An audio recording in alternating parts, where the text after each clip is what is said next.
निसर्गाच्या सानिध्यात आहे, म्हणजे त्यांनी बनवलंय तसं नाही, म्हणजे झाडं झुडं असे छान लावलेले. देवस्थानचं आहे ना परिसरच खूप सुंदर खूप मोठा आहे, खूप मोठा आहे. तिथे छान गार्डन बनवले, त्यांनी हॉल बनवले, सभा मंडप आहे, यज्ञ करण्याचे नाही का ते मंडप आहे, मंदिर पण खूप सुंदर बनवलंय. आणि पाऊस इतका भरून आलाय, आमच्या ताई म्हणते पाऊस पाकिटे फुटलाय. ते बघा, हे बघा दुसऱ्या डोक्याला फुल लावता वाटतं मागे. चला, खूपच सुंदर आहे, छान आहे नस्तनपूरचं, नक्कीच या. योगायोग आहे आपले, किती दर्शन झाले, खूपच छान.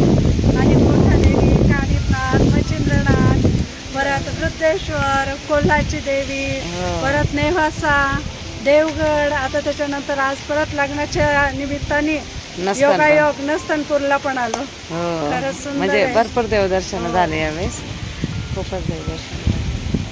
नक्कीच या, तुम्हालाही जमला तर एखाद्या वेळेस कधी शक्य झालं तर. पण नस्तनपूर मस्त छान आहे देवस्थान, 3.5 शक्तिपीठापैकी. हो, शनिदेवाची जी 3.5 शक्तिपीठ आहे त्यापैकी एक.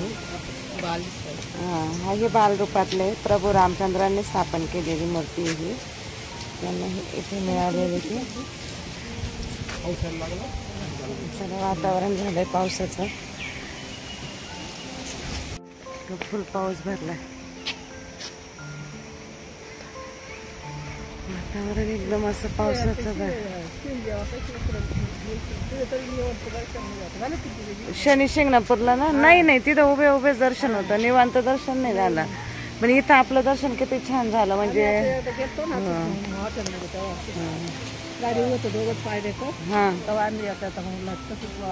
हो ना, नाही छान, खूप छान दर्शन झालं इथे.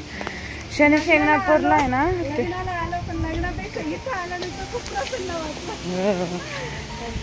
शनी शिंगणापूरची जी मूर्ती आहे ना ती मामा भाच्याने स्थापन केलेली मूर्ती आहे. आणि म्हणून त्या मूर्तीचं जिथं देवस्थान असेल ना तिथं त्याच्यावर छत नाही राहत, ती ओपन आकाशाखाली राहते नाही का, उघड्या आकाशाखाली शनिदेवाची मूर्ती राहते. आणि हे जे आहे शनिदेवाचं, हे स्वतः प्रभू श्रीरामचंद्रांनी स्थापन केलेलं आहे ना, बालरूपातलं शनी महाराजांची मूर्ती त्यांनी स्वतः स्थापन. हा, प्रभू रामचंद्रांना ते आंघोळीला गेलेले असताना ही मूर्ती भेटली बालरूपातली शनिदेवांची, आणि तिची स्थापना त्यांनी इथे केली नस्तनपूर इथे. आणि हे शनिदेवांच्या 3.5 शक्तिपीठांमध्ये पण येतात. दर्शन एकदम म्हणजे छान जवळून चांगलं झालं.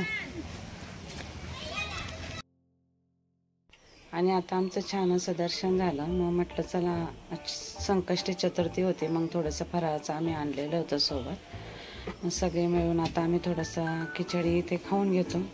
आणि हे बघा, नस्तनपूरच्या मंदिराला लागूनच रेल्वे ट्रॅक आहे, रेल्वे चाललेली, तुम्हाला ट्रेन जाताना दिसत असेल.